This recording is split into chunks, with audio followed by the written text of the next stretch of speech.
relation entre alliances politiques, blocs économiques et sport. L'Afrique s'impose comme un élément majeur dans les luttes géopolitiques.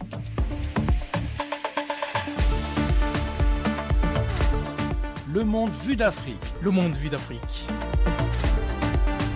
Une émission présentée par Leila Gartal et Mokran Ait Warabi sur les ondes d'Ifrica FM.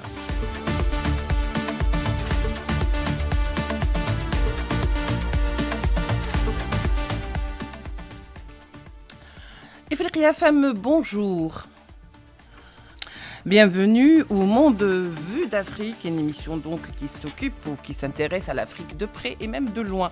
Ce matin, nous vous proposons de faire une petite rétrospective de 2025 sur les principales stations africaines sur lesquelles l'Afrique s'est arrêtée.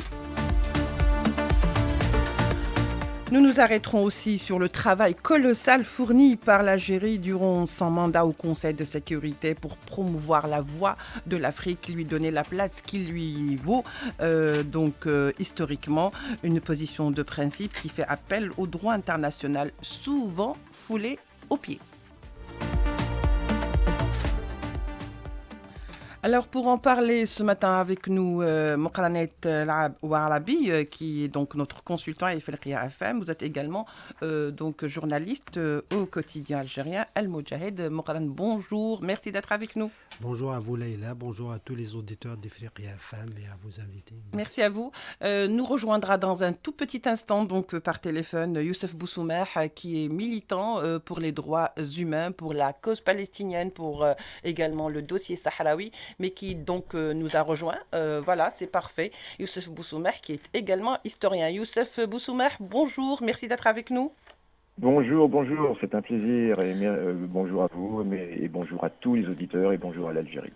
Merci à vous, toujours plaisir partagé. Youssef Boussoumeh, donc pour commencer, Mokran Ait Warabi, 2025 finalement a été une année charnière pour l'Afrique. Pourquoi particulièrement l'Afrique? Parce que c'est là où on a vu le plus, si vous voulez, de situations un petit peu conflictuelles, des foyers de tension qui ont éclaté, de vieux foyers qui étaient donc en berne et qui donc ont complètement ressurgi, la guerre au Soudan, si vous voulez, des perturbations sécuritaires au Sahel, et ça continue. La Corne de l'Afrique commence petit à petit donc à connaître à peu près le même sort finalement. Comment peut-on définir, si on doit le faire bien entendu, ce qui s'est passé durant cette année 2025 par rapport à l'Afrique? C'est encore une année très difficile pour le continent africain et pour l'Union africaine et pour tous les pays acteurs de stabilité justement dans la région. Ça a été très difficile aussi bien au niveau des conseils de pays de sécurité, mais aussi au sein du Conseil de sécurité, marqué notamment par le groupe A3 qui a porté la voix du continent africain, qui a justement fait tout pour que la voie de la paix soit retrouvée sur le continent africain. Effectivement, l'année 2025 ne diffère pas des précédentes années par rapport aux aspects liés à la sécurité et la stabilité. Il y a toujours beaucoup de foyers de tension, une quarantaine de foyers de tension au niveau du continent africain. Il y a aussi la persistance du phénomène, même l'exacerbation du phénomène du terrorisme, notamment au niveau du Sahel central, qui impacte fortement des pays comme le Burkina, le Mali, le Niger, mais aujourd'hui qui s'étend vers le sud et l'ouest, donc impactant l'ensemble de la sous-région, mais aussi du bloc ouest-africain. Il y a aussi les questions du changement non constitutionnel qui continue encore en Afrique, devenant un véritable défi pour l'Union africaine. Aujourd'hui encore, en 2025, on a enregistré 10 coups d'État tout récemment d'ailleurs, au niveau de la Guinée-Bissau. Il y a eu à Madagascar, mais aussi des tentatives de coup d'État. Donc la situation... Oui, certains ont échoué, d'autres ont réussi, on l'a vu. N'empêche que les tentatives sont là, quoi. Tout à fait, donc elles sont toujours là. Donc le Bénin, il y a eu une tentative qui a échoué, mais il il y a d'autres tentatives, Guinée-Bissau qui a réussi. Et les situations aussi héritées des années précédentes de changements constitutionnels qui n'ont pas été encore résolus, notamment au Mali, au Niger, au Burkina. Hier, il y a eu des élections au niveau de la Guinée-Conakry, donc qui qui a veut été rentrer marquée dans par l'ordre qui constitutionnel. veut revenir justement, donc à travers cette élection, revenir à l'ordre constitutionnel tel que souhaité par le bloc ouest-africain, mais aussi par l'Union africaine. C'est une bonne chose, hein? Bien sûr, c'est une bonne chose. Quand il y a des changements, bien évidemment, non constitutionnels, à chaque fois, donc l'Union africaine qui dans sa charte interdit et condamne donc ce genre de pratique, fait le nécessaire et essaye justement de pousser les régimes issus de ces changements non constitutionnels à se conformer aux constitutions locales, nationales, et à aller sur la voie du retour à l'ordre constitutionnel à travers l'urne. Donc c'est ce qui s'est passé hier en Guinée-Conakry. On verra les résultats, bien évidemment. L'auteur du coup d'État reste favori, mais déjà un pas est franchi pour le retour à l'ordre constitutionnel. Mais des situations justement qui sont liées à cette absence de conformité à la Constitution se persiste encore dans certains États au niveau du Sahel central. On aura l'occasion de revenir. Donc c'est un continent, encore une fois, qui vit dans l'instabilité à la fois politique, constitutionnelle, mais aussi sécuritaire. Oui, parce que l'un engendre l'autre. J'ai oublié d'évoquer les développements récents au niveau de la Somalie avec la Corne de l'Afrique. Voilà, la Corne de l'Afrique. Il y a eu des tensions aussi entre l'Érythrée et l'Éthiopie. Donc, ça reprend. Avec le retrait de l'Érythrée du bloc regroupant les 8 pays de la Corne de l'Afrique, ça aussi, c'est un développement qui inquiète à la fois l'Union africaine, qui ne présage rien de bon. Qui ne présage rien de bon, effectivement. Très bien. Moukhalan, donc ça c'est pour un petit peu faire un petit peu, si vous voulez, le tour de la question, même si vraiment c'est pas tout à fait le cas parce que il nous faut des heures et des heures. Youssef Boussoumeh, est-ce que par exemple en cette année 2025, on a dit que pour l'Afrique ça a été très difficile, qu'elle a connu des foyers de tension, mais bon, c'est pas comme si c'était une année quand même, comme disait tout à l'heure Moukhalan, particulière ou différente, parce que de toute façon, l'Afrique a toujours connu, si vous voulez, ces mouvements de tension. Mais pourquoi serait-elle différente cette année 2025 par rapport à l'Afrique? Est-ce que parce qu'on a vu, si vous voulez, de vieux volcans se réveiller à nouveau, qu'on croyait éteints? Oui, bien sûr. D'abord parce que les pressions impérialistes se font de plus en plus vives, et les concurrences interimpérialistes se font de plus en plus vives. L'Algérie, l'Algérie, on est un exemple au Conseil de sécurité où elle a bataillé justement contre cette volonté de transformer l'Afrique en terrain d'affrontement et en terrain de conquête, de nouvelles conquêtes pour l'impérialisme. On a bien vu l'action extraordinaire d'Amar Ben-Jama de ce point de vue. Mais oui, effectivement, les tensions sur l'Afrique, bien sûr, le dossier du Sahara occidental, la question du Sahel, la question de la Libye, évidemment, et bien sûr les nouvelles questions au Soudan, ce génocide en cours au Soudan, effroyable, et puis bien sûr la récente question du Somaliland. Donc, effectivement, il y a un accroissement des pressions sur l'Afrique. Et ce qui évidemment met à rude épreuve l'Union africaine, ce qui exige de l'Union africaine des mesures. Je crois que l'Algérie va être prochainement, a été élue au Conseil de sécurité de l'Union africaine. Et ça c'est effectivement au Conseil de paix et de sécurité à Addis Abeba. Donc, face à tous ces défis, il est évident que l'année 2025, de ce point de vue, a connu réellement un accroissement toutes ces tensions, et notamment avec la question du Sahara, évidemment, la question du Sahara occidental, Tout à fait. avec ces déroulements au Conseil de sécurité qui est vraiment très très problématique. Oui. Très bien. Restez avec nous, Youssef Boussoumah. Le Oui. débat n'est pas terminé. Finalement, Moukran, est-ce qu'on peut dire, bon, sans vouloir faire de la démagogie, parce que c'est pas le but, au fait, on voudrait un petit peu aller point par point pour essayer de décortiquer ce qui se fait, et surtout, lorsque quelqu'un fait un effort vraiment colossal, il faut lui rendre cet effort, c'est-à-dire il faut vraiment lui reconnaître cet effort.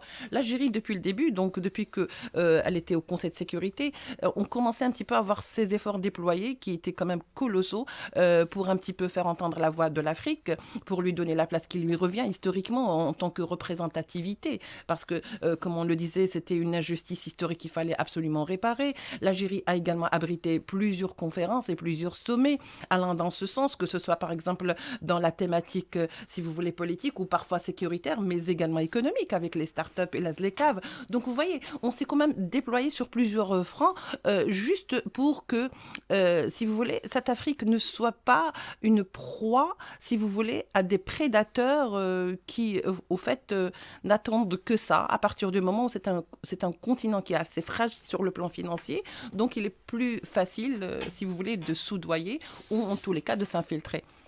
Que fallait-il penser, justement, ma question, de ce rôle de l'Algérie? Voilà, je parle beaucoup, je sais. Je pense, justement, l'Algérie, depuis 2020, a marqué un retour très important au sein du continent africain. Donc, elle retrouve cette profondeur historique et stratégique africaine, avec une vision stratégique mise en place par le président de la République, Abdelmadjid Tebboune, dès le début de son premier mandat, avec cette détermination à aller vers justement d'abord un continent africain franchi de toutes les influences étrangères, un continent africain qui s'approprie justement son propre destin, à la fois sur le plan politique sécuritaire, mais aussi sur le plan économique. Donc beaucoup d'initiatives ont été lancées par l'Algérie envers et pour le continent africain. Donc on peut citer d'abord le lancement dès 2020 de l'Agence internationale de coopération et de solidarité avec le continent africain, avec des projets qui ont été lancés en faveur du pays du voisinage du sud de l'Algérie, donc le Mali, le Niger en premier lieu, mais avec la perspective donc de faire d'autres projets.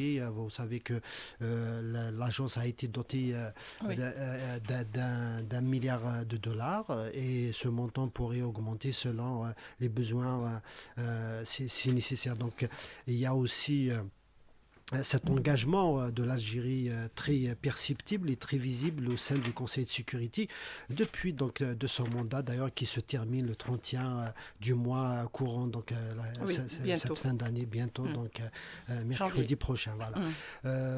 Donc l'Algérie a montré la voie à travers cet engagement constant, fidèle à sa doctrine diplomatique, qui d'abord elle rejette les ingérences étrangères, et aussi elle milite pour le multilatéralisme dans le traitement du conflit, et elle réclame justement des solutions africaines pour des problèmes africains, parce que les solutions toutes faites et importées de l'étranger ne sont pas forcément ne fonctionnent pas forcément les bonnes. D'ailleurs, la situation de l'Afrique aujourd'hui le montre et donne raison à l'Algérie, à sa vision des choses, aussi par rapport à cet impératif de ici, le continent africain, d'abord de permettre au continent africain de retrouver la place qui lui suit au sein du Concert des Nations, au sein du Conseil de sécurité de l'ONU, avec cette insistance sur la nécessité de réparer cette injustice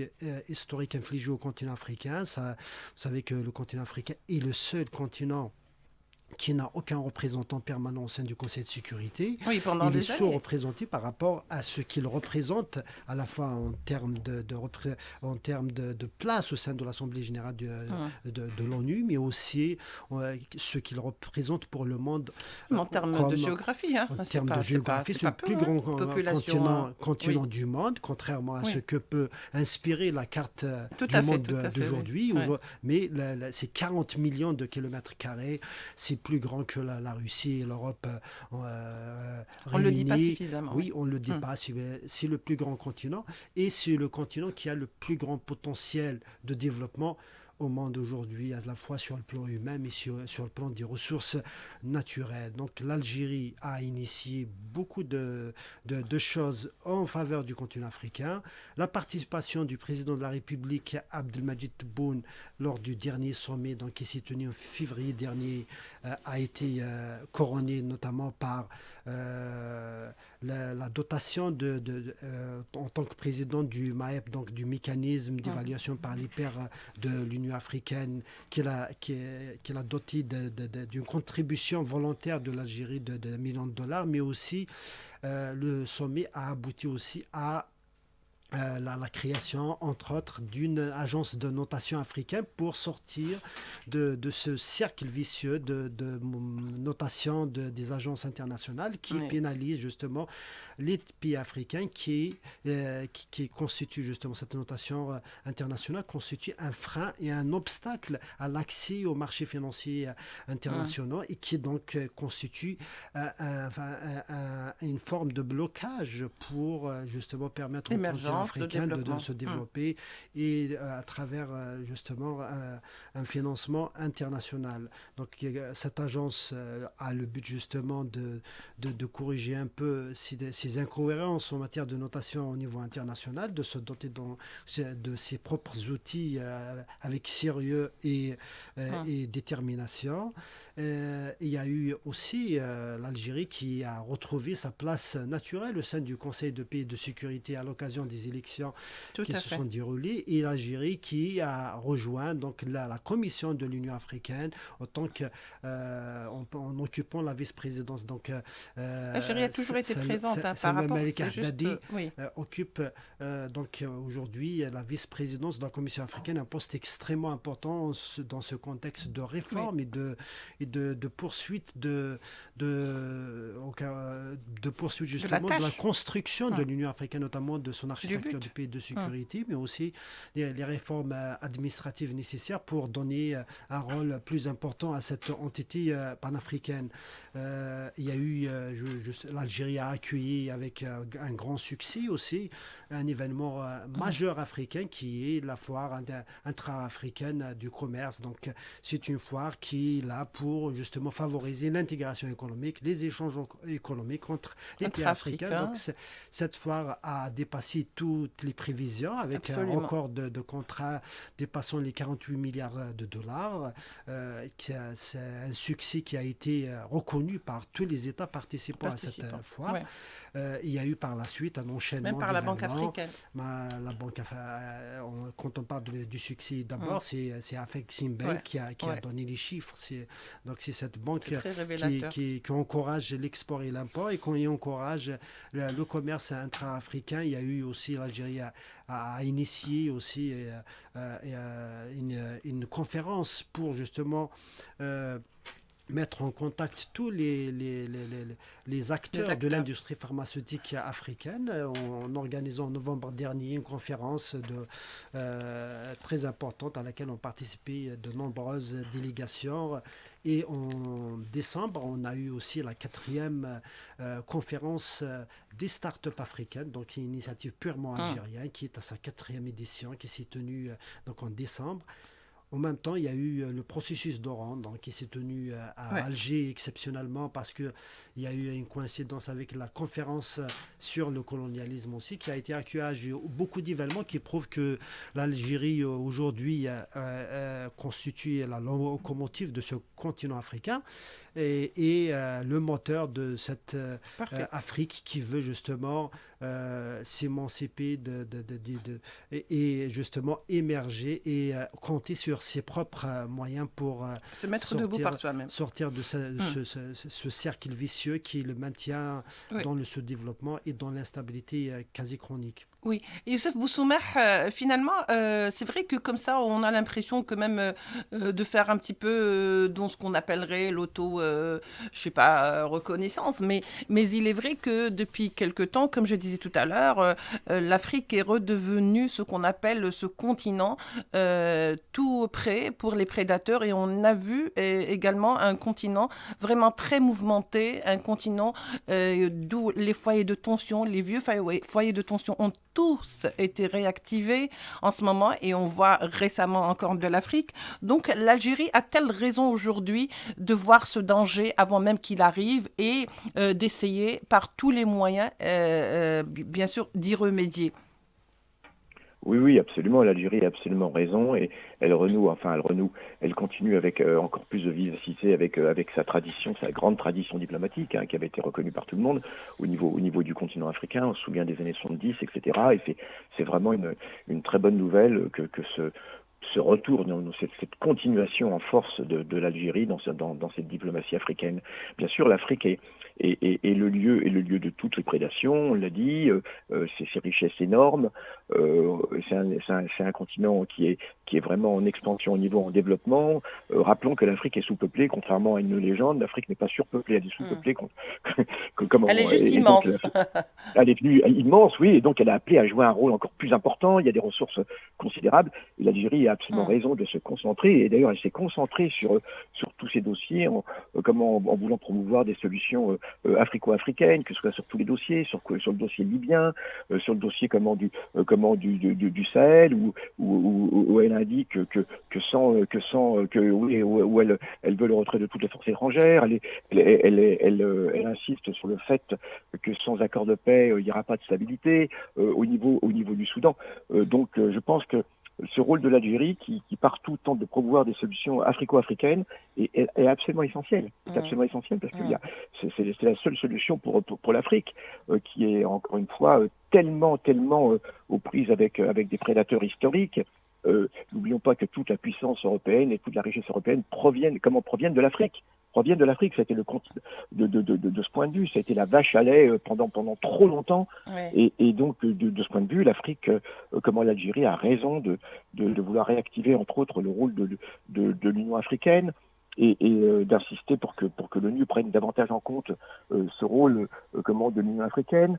Et puis à tout point de vue au niveau de la sécurité, avec Afripol, avec beaucoup de choses. Et donc c'est vraiment une excellente nouvelle et c'est pas uniquement une excellente nouvelle pour l'Algérie, c'est une excellente nouvelle pour tous les pays d'Afrique. D'Afrique, Pour tous oui. les pays d'Afrique, il faut absolument que ce soit des solutions africo-africaines qui soient mises en place et pour cesser avec ces ingérences, ces insupportables ingérences impérialistes. L'Algérie, dans ces cas-là, Youssef Boussoumeh aura, si vous voulez, donné son expérience en matière diplomatique ou aurait mis son expérience sur le plan diplomatique au service de l'Afrique et on l'aura vu durant ces donc 2 ans et en particulier en 2025 parce que c'était une année charnière aussi bien pour le monde arabe avec ce qui s'est passé à Gaza, en Syrie et au Liban que sur le plan continental, c'est-à-dire purement africain.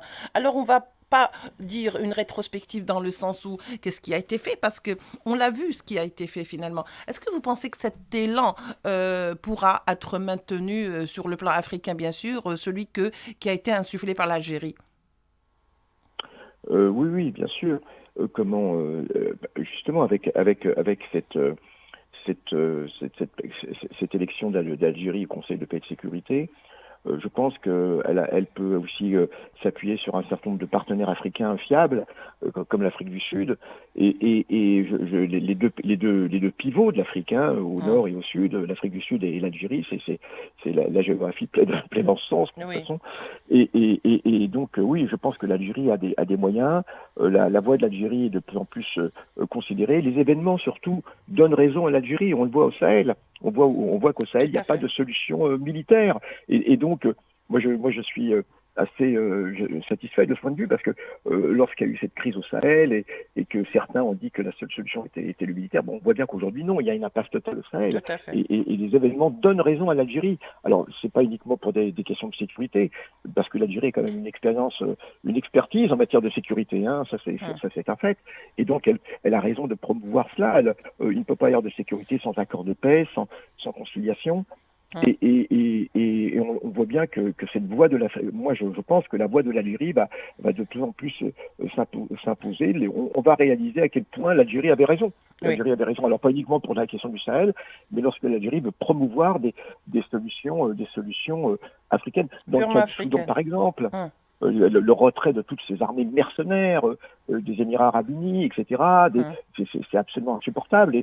Et la crise qui malheureusement se profile au Somaliland va encore prouver cela. Je veux dire, comment il est temps que l'Afrique se réveille. Et l'Algérie a vraiment, je le dis, un boulevard devant elle parce qu'elle a une expérience historique qui est extraordinaire. Voilà, d'abord de par son histoire anticoloniale et puis de par toutes son rôle depuis son indépendance, hein, c'est pas rien. Je veux dire, contre l'impérialisme, avec les non-alignements, voilà, oui. En soutien à tous les pays non alignés. Et d'ailleurs, c'est ça, c'est que l'Algérie est en train de réactiver le non-alignement. C'est ça, c'est la doctrine du non-alignement qu'elle est simplement en train de réactiver. Malheureusement, un certain nombre de pays ont abandonné, hein. Oui. Mais c'est ça, c'est cette doctrine du non-alignement qui historiquement est la seule viable. Oui. Très bien. Oui, allez-y, M. Boussouma, oui. Non, c'est ça, le multilatéralisme, effectivement, et tout ce qui a fait les grandes heures de l'Afrique. On se rend compte que les grandes heures de l'Afrique, c'était au moment où, effectivement, il y avait ce réveil des peuples colonisés, ce mouvement des non-alignés, etc., et toutes ces conférences. Très bien, M. Boussouma.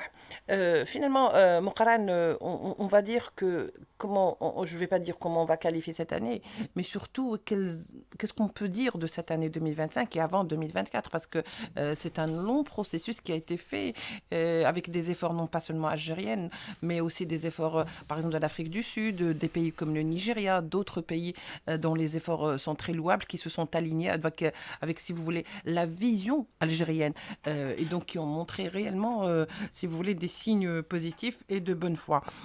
Finalement, l'Algérie se positionne comme une plateforme de réflexion et de projection pour le continent africain qui souvent lui rend bien, n'eût été certaines ingérences ici et là et qui sont finalement un classique en Afrique. Oui, tout à fait.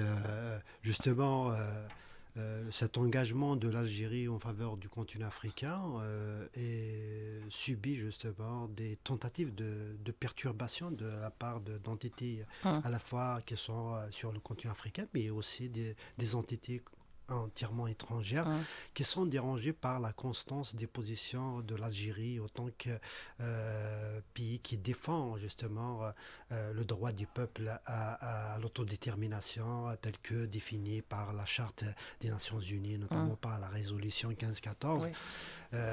Donc aujourd'hui, les positions constantes de l'Algérie par rapport à deux dossiers majeurs de décolonisation qui sont le dossier sahraoui et le dossier palestinien dérangent des entités comme l'entité sioniste, mais aussi les alliés de cette entité sioniste qui sont entre autres les Émirats arabes unis et le Maroc, qui est donc aujourd'hui un État vassal au service des intérêts étrangers sur le continent africain. D'ailleurs, juste pour rappeler que le Maroc n'a pas... l'Algérie est membre... le Maroc a quitté l'Organisation de l'Unité africaine en 1984 suite à l'intégration de la République, la race, donc la République arabe sahraoui démocratique au niveau de l'organisation de l'UA, l'Union africaine. L'Union africaine. Et elle n'a pas, pas rejoint l'Union africaine qui a été la nouvelle version donc, de l'unité africaine en 1999, dont la race et l'Algérie sont des membres fondateurs. Oui. Le Maroc n'a pas été membre jusqu'à 2017. Donc si le Maroc a décidé de revenir au sein de l'Union africaine, c'est pas pour Les beaux yeux de l'Afrique. renforcer cette organisation panafricaine, mais c'est pour justement la disloquer. D'ailleurs, juste pour le rappel, c'est vrai que j'aime pas trop vous interrompre, vu l'intérêt de tout ce que vous dites, mais il faut rappeler aussi que cette position a été réitérée, ou si vous voulez, c'est-à-dire on chasse le naturel, il revient au galop, puisque de toute façon, hier, lors du vote de la condamnation de la Somaliland, de la reconnaissance, le Maroc s'est abstenu, ou si vous voulez, Donc, n'a pas voulu. C'est une preuve De supplémentaire déstabilisation de l'Afrique. que le Maroc n'est qu'un agent justement Un au outil. service d'agenda étranger, au service d'un agenda étranger qui est celui de l'entité sioniste, qui cherche justement soit à rallier à sa cause ou bien à son agenda des États africains, ou bien à les briser, à les fragmenter, comme le fait aujourd'hui avec la Somalie. Il tente de le faire avec d'autres pays. La RDC. En Afrique qui est en déposition. Donc l'Algérie reste une cible privilégiée de ces forces du mal qui sont là justement pour chercher à constituer un obstacle devant ce qu'entreprend l'Algérie en faveur de l'Afrique. Mais ce qui est intéressant, c'est qu'aujourd'hui, on constate que les peuples et les États africains, il y a de plus en plus d'États africains qui ont pris conscience de la nécessité d'aller sur la voie tracée par l'Algérie. L'Algérie qui a été la Mecque des révolutionnaires. Tout à fait. Dans les années 70, qualifié par justement un révolutionnaire Bissau-Guinéen, Cabral, c'est lui qui a qualifié l'Algérie de Mecque des révolutionnaires.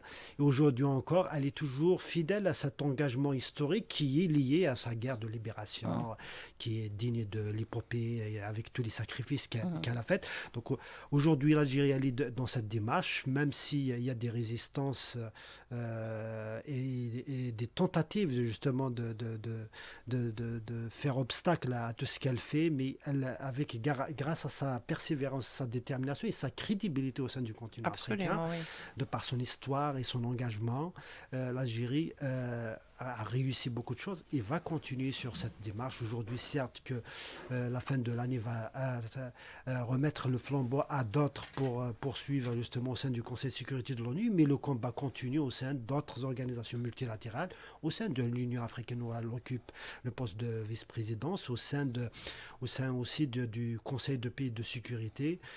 Il n'est pas donc question pour l'Algérie de laisser le continent africain sombrer dans l'instabilité permanente, un pays qui est reconnu pour être un exportateur de stabilité au niveau régional. Vous voyez comment tous les efforts qui ont été déployés pour stabiliser un tant soit peu cette partie, alors qu'on est entouré d'une véritable ceinture de feu. La Libye qui a été déstabilisée et l'Algérie continue à, encore une fois, son approche inclusive et son plaidoyer justement pour des solutions politiques aux problèmes d'instabilité, différents conflits au sein plutôt que militaire. Des pays, plutôt que militaire. On a vu comment l'Algérie a mobilisé sa diplomatie pour empêcher le bloc ouest-africain d'aller sur un terrain parce qu'il y avait des entités qui voulaient le pousser à aller vers une intervention militaire contre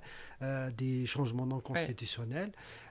Grâce à l'Algérie, cela a été évité. Aujourd'hui, le bloc ouest-africain a pris conscience qu'il faut changer d'approche et il faut aller vers le dialogue, aller vers la concertation pour justement aider les pays qui se retrouvent dans cette situation à retrouver le chemin donc le retour à l'ordre constitutionnel. Ces efforts vont se poursuivre, même si... Oui, très bien, Moukaran. Alors finalement, Youssef Boussoumeh, on va dire que l'approche algérienne, on va l'appeler comme ça, ou si vous voulez, parce que c'est aussi une vision algérienne pour l'Afrique, c'est une vision algérienne pour l'Afrique, et également pour le monde arabe. On voit que parmi les pays qui se battent encore pour faire entendre la voix de la raison, la voix du droit international, comme je le disais tout à l'heure, qui a été foulé aux pieds, et on l'a vu réellement de manière très flagrante durant ces ces 2 ans, le deux poids, deux mesures, le double standard, autant donc de points qui ont été dénoncés par l'Algérie et qui s'en est fait, si vous voulez, son cheval de bataille durant ces 2 ans et même durant cette année 2025, d'abord pour faire recouvrir et reconnaître par la communauté internationale le droit des Palestiniens, mais également le droit de l'Afrique à jouir d'une stabilité sécuritaire et que de toute façon, les solutions militaires n'ont jamais donné de résultats. Voyez, par exemple, avec le côté malien, ou le dossier malien, ça a commencé par le militaire et puis ça n'a pas donné de résultat. Maintenant, de plus en plus, on se penche, si vous voulez, vers ce qu'on appellerait ce retour au dialogue. C'était aussi l'idée algérienne. Donc sa vision n'est pas que se restreint pas juste à la capitale algérienne, mais va au-delà vers des capitales africaines. Et toujours les solutions ou la vision algérienne a été, si vous voulez, prise en compte. Toujours, en fin de compte, lorsqu'on a fait essayer toutes les autres options, on revient toujours vers celles qui ont été proposées par l'Algérie. Ce n'est pas un hasard, monsieur Youssef Boussouma. Non, pas du tout. Non, non, ça a été comment le cœur même de toute la diplomatie algérienne. Encore une fois, je le disais, c'est-à-dire promouvoir comment ce qu'on appelle les instances de médiation, les instances de dialogue, surtout au sein de l'Afrique. C'est-à-dire limiter les conflits interafricains. Et cela ne peut se faire que par le dialogue. Ça a toujours été disons l'épine dorsale de la diplomatie algérienne. Et c'est ce qu'on peut qualifier tout simplement de voie de la raison, c'est réactiver les instances, les grandes instances africaines, l'Union africaine, mais d'autres, les instances de dialogue. Et il ne peut pas y avoir de paix, de stabilité pour l'Afrique en dehors de solutions de médiation. Et d'autant plus que ces conflits interafricains sont l'occasion d'interventions étrangères. C'est-à-dire qu'à chaque fois qu'il y a des conflits interafricains qui ne se règlent pas par justement des instances de médiation, eh bien c'est la porte ouverte aux ingérences étrangères. Et on le voit bien. Et ces ingérences étrangères, évidemment, ne règlent aucun conflit. Et ceux qui s'imaginent que les différends qui peuvent exister en Afrique peuvent se régler par les guerres, simplement font un très très mauvais bilan historique et ne connaissent pas l'histoire, puisque ça a été justement ces conflits interafricains qui ont été la porte ouverte aux prédateurs en Afrique. Donc ce rôle de l'Algérie, cette insistance de l'Algérie pour des solutions africaines, pour des accords de paix, pour le retrait de forces mercenaires dans tous ces grands conflits. Et évidemment, c'est la voie de la raison. C'est la voie de la raison, et on voit bien qu'il ne peut pas y avoir de stabilité. Et de ce point de vue, l'Algérie s'efforce d'être un petit peu ce qu'on pourrait qualifier de gardienne de la stabilité, en promouvant ces solutions, oui, en réactivant le rôle de l'UA. Voilà un petit peu ce qu'on peut dire. Et c'est à mon avis, je pense que de plus en plus de pays vont réaliser que la diplomatie algérienne et ses supports, et ce qu'elle met en avant, comment les axes d'action sont les seuls qui peuvent être efficaces. Oui. C'est vrai que c'est très très éloquent, ou c'est très très juste ce que dit Youssef Boussouma Moukhala Ouarabi, parce que de toute façon, de par son histoire, l'Algérie n'a jamais été une force d'ingérence. Au contraire, ça a toujours été un facteur de stabilité là où l'instabilité gît. Donc finalement, le facteur sécuritaire est revenu souvent, le volet sécuritaire est revenu souvent lors des plaidoyers qui donc étaient, si vous voulez, soumis au Conseil de sécurité ou même au sein des Nations Unies par l'Algérie, qui a toujours plaidé pour un retour à la stabilité, pour la stabilité en soi et surtout sur l'option du dialogue, des négociations et non pas sur l'option militaire, étant donné que, si vous voulez, ceux qui tournent autour de l'Afrique ont tous intérêt à ce que ce continent ne connaisse jamais de stabilité, et pour les raisons que tout le monde connaît et qu'il n'y ait aujourd'hui nul besoin de citer. Oui, effectivement, si on prend donc la RDC et la Libye sont les pays qui sont les plus riches en ressources naturelles au niveau continental et même de loin au niveau international, au niveau mondial. Aujourd'hui, ce sont deux pays qui sont dans une instabilité chronique. La Libye, depuis l'agression atlantiste de 2011, n'a pas pu retrouver sa stabilité. Pourquoi ? Parce qu'il y a des entités étrangères qui tirent profit de cette situation et qui donc s'arrangent en soutenant tel ou tel parti, en créant telle ou telle tension, et en alimentant et en armant à des fait. milices et des groupes justement armés Et on crée étrangers. Vous des savez groupes. que la Libye aujourd'hui, il y a 20 000 mercenaires étrangers qui sont sur le sol libyen. C'est une armée, une véritable armée, sans compter cette connexion entre tous ces groupes et le narcotrafic, la traite des êtres humains, mais aussi le terrorisme. Cela alimente banditisme. justement toute l'instabilité régionale. C'est le On cas voit aussi à en côté RDC. le Soudan, la RDC aussi, avec ce qui se passe à l'est de la RDC, le Kivu, nord-sud, Goma. et l'Ituri aussi, plus au nord. Donc tous ces conflits persistent parce que, justement, à la fois, peut-être, il faut le dire aussi, que l'Union africaine n'a pas pu, justement, trouver le dynamisme nécessaire pour Être fin. mettre tout le monde autour d'une table. Pourquoi? Parce qu'il y a encore des puissances étrangères qui pèsent de tout leur Ils poids ont la même mise. pour justement attiser les tensions. L'Algérie au sein aussi bien au sein de l'Union africaine au sein du Conseil de sécurité dénonce ces ingérences étrangères et responsabilise les membres du Conseil de sécurité pour qu'ils prennent leurs responsabilités en tant que membres permanents justement et agir pour faire pression sur toutes les entités qui justement alimentent ces conflits et aller sur un règlement politique de tous les conflits qui sont justement aujourd'hui, qui minent justement la stabilité africaine.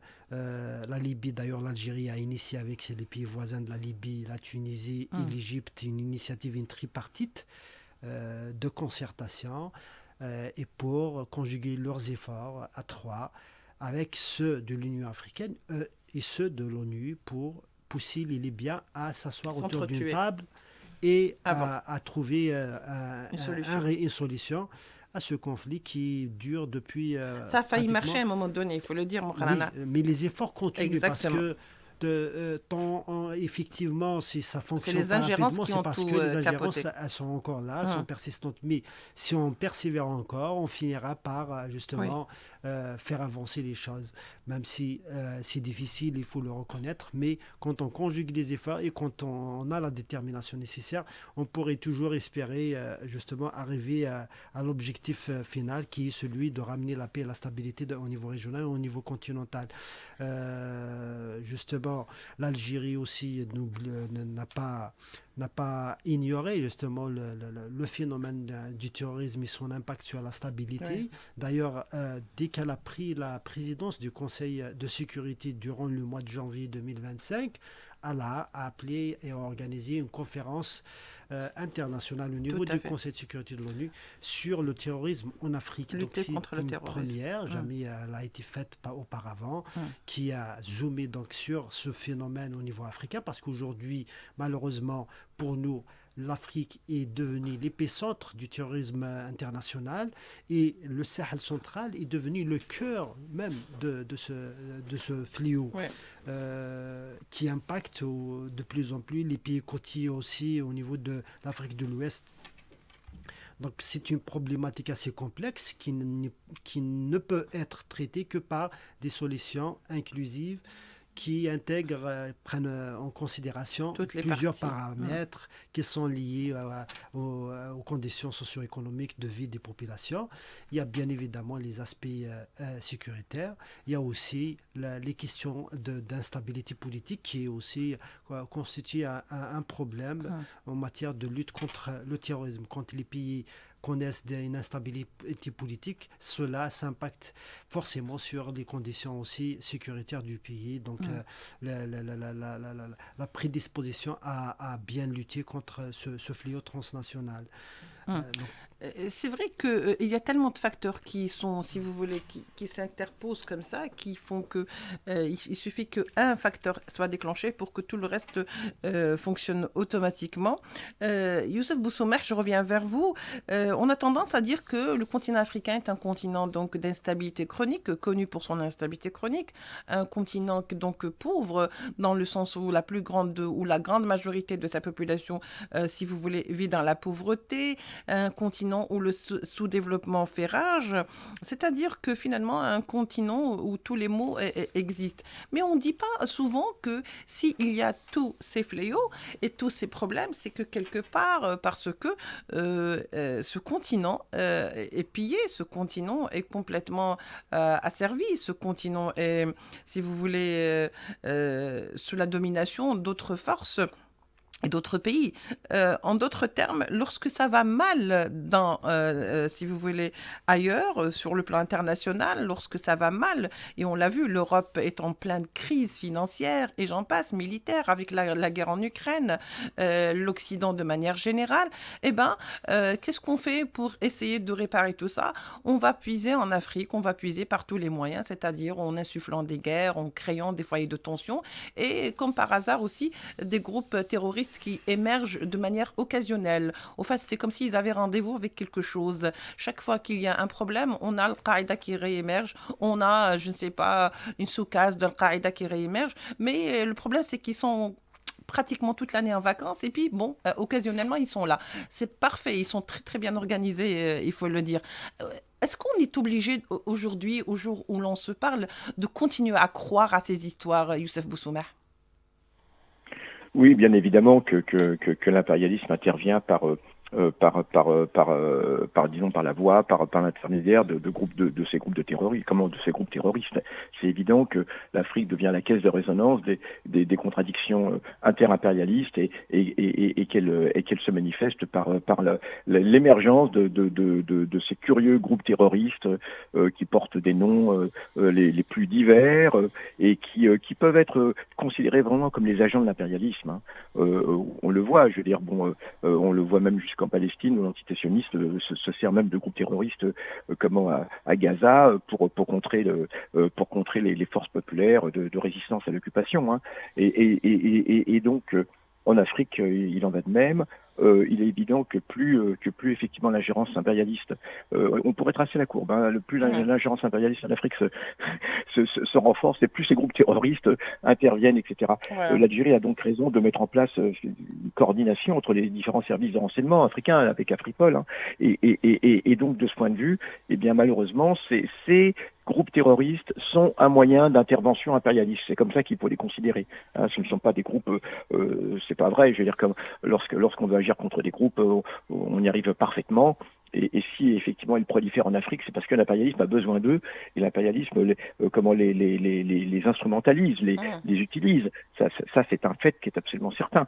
Et d'ailleurs, malheureusement, plus l'entité sioniste va renforcer son emprise sur le Maroc, hein, disons-le, et plus on va voir des groupes terroristes intervenir. Mais je ne veux pas faire de mauvaises prédictions, mais c'est évident. Mais ça fonctionne comme ça. Bien sûr, ça fonctionne comme ça. Ça, c'est une donnée actuelle, et la sagesse algérienne qui fait qu'effectivement, à chaque fois, on tente de promouvoir les solutions de concertation, les non-interventions, et l'Algérie, quand même, faut quand même le remarquer, hein, parce que même si on parle du Maroc, on se souvient que dans l'histoire, le Maroc était intervenu en Afrique, hein, au Zaïre, etc., à la demande de l'impérialisme français, et l'attitude algérienne de non-intervention dans les conflits, et puis surtout de régulation de ces groupes terroristes, et la voie de la raison. Très bien. Mouqalan, pour conclure, au fait, que faut-il dire de cette rétrospective? Parce que quand on fait une rétrospective, finalement, à quoi ça sert de faire une rétrospective, si ce n'est pour un petit peu faire ressurgir ce qui a marché, ce qui n'a pas marché, les points positifs, les points négatifs? Que devons-nous dire de cette année pour l'Afrique et surtout pour l'Algérie dans ce continent africain? L'Algérie, elle est sur une trajectoire et sur une démarche constructive pour justement renforcer l'unité africaine et la solidarité africaine. L'Algérie, elle est là justement pour conjuguer les efforts du continent africain, les rassembler, parce que sans l'unité, le continent africain ne pourra pas faire face à tous ces défis qu'on vient d'énumérer et qui sont immenses. C'est parce que justement, il ne fait pas face à des conflits uniquement interne, mais aussi à beaucoup d'ingérences de puissances étrangères. Oui. Quand on parle de puissance, donc on parle de moyens étrangers dont ne disposent pas forcément des États africains. Aujourd'hui, on voit que la paix en Afrique, elle est fragile. On voit que les foyers de tension sont multiples et persistent encore. Donc l'Algérie, qui est dans une démarche constructive, a besoin justement de l'adhésion d'un maximum de pays dans cette démarche pour faire aboutir et faire entendre la voix de l'Afrique au sein de l'ONU et justement faire comprendre à l'ensemble des États africains que sans cette prise de conscience et sans cette unité, on ne pourra pas sortir de ce cercle vicieux. Un engrenage. Youssef Boussoumah, un dernier mot peut-être? Oui, un dernier mot, bon, sans vouloir faire d'autosatisfaction, mais encore Oui, une fois, bien sûr. l'action d'Algérie à l'ONU a été, si j'en crois les réseaux sociaux, a été vraiment percutante. Je vois défiler un petit peu beaucoup de vidéos, puis je me fais un petit peu l'écho de tout ce qu'on peut voir. Oui. Et l'action d'Algérie, notamment d'Amar Benjamal à l'ONU, a été couronnée a été vraiment Un reconnue succès. par tout le monde. Je vois énormément de vidéos qui fonctionnent là-dessus, enfin qui passent là-dessus. Ça, c'est quand même un point très très positif. La voix de l'Algérie s'impose de plus en plus comme la voix de la raison. Et je crois que c'est une très très bonne nouvelle de ce point de vue. Oui, d'autant plus que peut-être parce que la voix de l'Algérie était peut-être la seule voix qui partait à contre-courant de toutes Oui. les autres qui se sont peut-être confortées dans un silence presque assourdissant. Merci Youssef Boussoumah d'avoir été avec nous. Je rappelle que vous êtes militant pro-palestinien dans l'âme, dans le cœur, dans la chair, dans le sang, mais également de la cause sahraoui. Mais vous êtes également historien. Merci à vous, Mouqran Ait Warabi. Vous êtes notre consultant FM, journaliste au quotidien algérien Al-Moudjahid. Merci à vous de nous avoir suivis. On se retrouvera certainement, si Dieu le veut, la semaine prochaine pour un nouveau numéro de l'Afrique ou le monde vu d'Afrique.